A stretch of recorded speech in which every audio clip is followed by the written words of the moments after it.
What's up, guys? Another week gone by here in the shack. It's almost Christmas. Figured I'd give y'all another week update.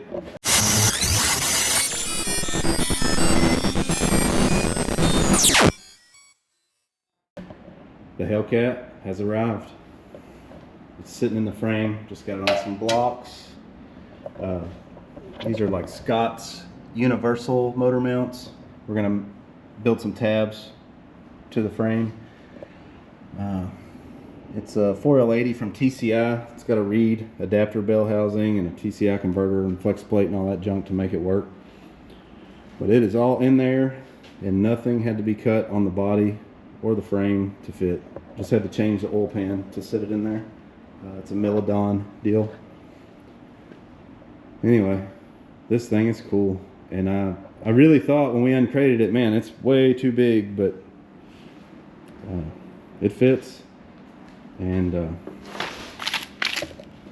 looks like we're gonna have plenty of hood clearance. So, sorry, trying to turn on my light here. There we go, lights on. All right, now the lower control arms are finished. There's a shock. I made shock mounts. The air ride is pretty much working. I just got a little valve set up like most people do when they're just in mock-up staging. So.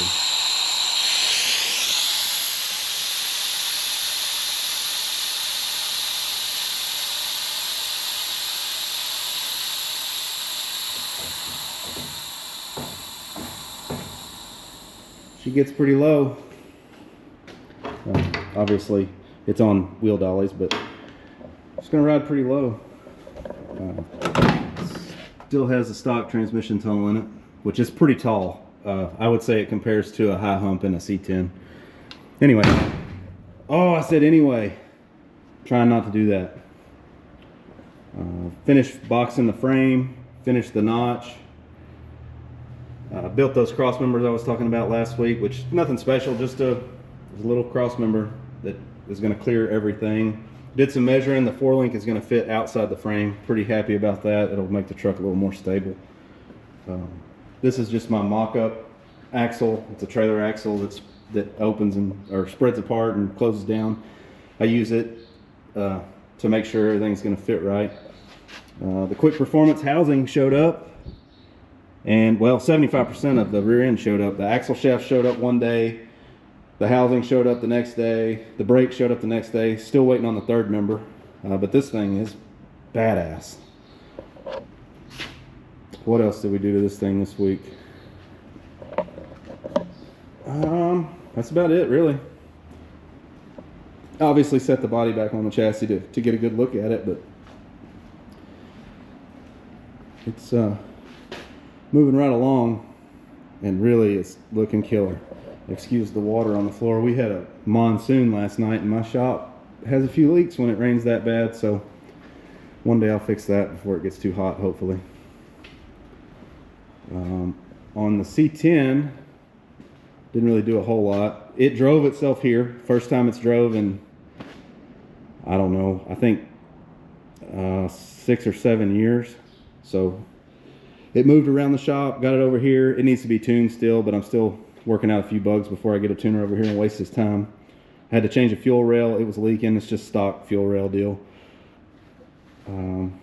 Got some old trailer fenders to make some front tubs for it. As you can see, it needs lots of tub. That's about it on it. That seat not staying in it. It's the seat out of the Dodge. And I just stuck it in there so I can move it around because I don't have a seat for this truck yet. I've been working on that, which you'll see in a video later this week. It's a typical disaster. What else? Oh, I did a transmission controller in a friend of mine's C10, little hot rod, small block Chevy. He put a 4L80 in it. The transmission controller they put in it, they didn't like, so we put a US shift in it, and man, it really shifts nice, and it's really adjustable and really easy to use. So if you're looking for one of those, I recommend the US shift after installing it. It went really smoothly. I didn't take any video of that. It's not here. It's already gone. It was only here for a day. I'll put some pictures. I think I took a picture of the controller and I got a picture of the truck. I'll just stick those in somewhere right in here. Shop is not as bad of a wreck as last week because I came out here this morning and cleaned. I couldn't take it. Oh, the Hellcat came with these plates, and man, they almost bolt up to an LS. I'm gonna open the holes up, put some casters on there, and have a little quick, easy throw down engine stand with casters on it. Not that I need any more engine stands, but I can't throw anything away like I told y'all before. Radiator fits in the Dodge really well. I am like a chicken with my head cut off out here. I'm just trying to think of things that y'all might want to see in this weekly update video. Hopefully next week I have some cool stuff. I'm not taking off, but just for Christmas, so just Christmas Day. Hopefully we have some suspension mocked up in here maybe, or tacked in, or whatever. I'm saying now instead of anyways, so there's that. Thanks, Mom.